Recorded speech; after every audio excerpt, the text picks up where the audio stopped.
8,342 अरब रुपए 10 सालों में इस सूबाई हुकूमत ने खर्च कर दिए। 8,342 अरब, क्योंकि रियासत की मजबूरी है। मैं पहले कह चुका हूं कि इमरान खान की वफाकी हुकूमत ये पीपल्स पार्टी चला रही है। ये सब ड्रामा है, एक दूसरे के खिलाफ बात, ये सब ड्रामा है।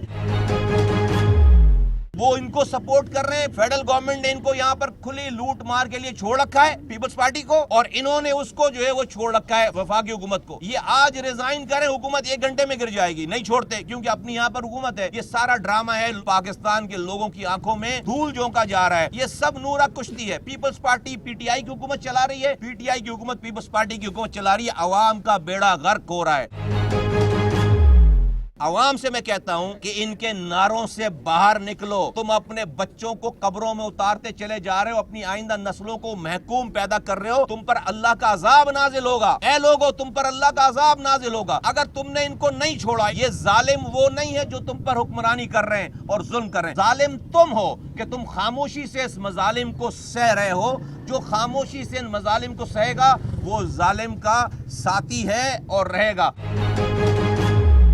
हमने ये जुल्म के खिलाफ आवाज उठाई जब सच बोलने की सबसे छोटी सजा इस शहर में मौत थी। हमने जुल्म के खिलाफ आवाज उठाई। आज इस शहर में अल्हम्दुलिल्लाह मारने वालों को अल्लाह ताला ने मार दिया, मारने वालों की ताकत छीन ली। इसी तरह से सारे सिंध को खड़ा होना है, इसी तरह से पूरे पाकिस्तान को खड़ा होना है। इस मुल्क से जुल्म के निजाम को खत्म करना है। नीचे ग्रास रूट लेवल पे इख्तियारात और वसाइल जब तक नहीं आएंगे, इस मुल्क के गलियों की तकदीर, गोठों की तकदीर, आम लोगों की तकदीर नहीं बदल सकती।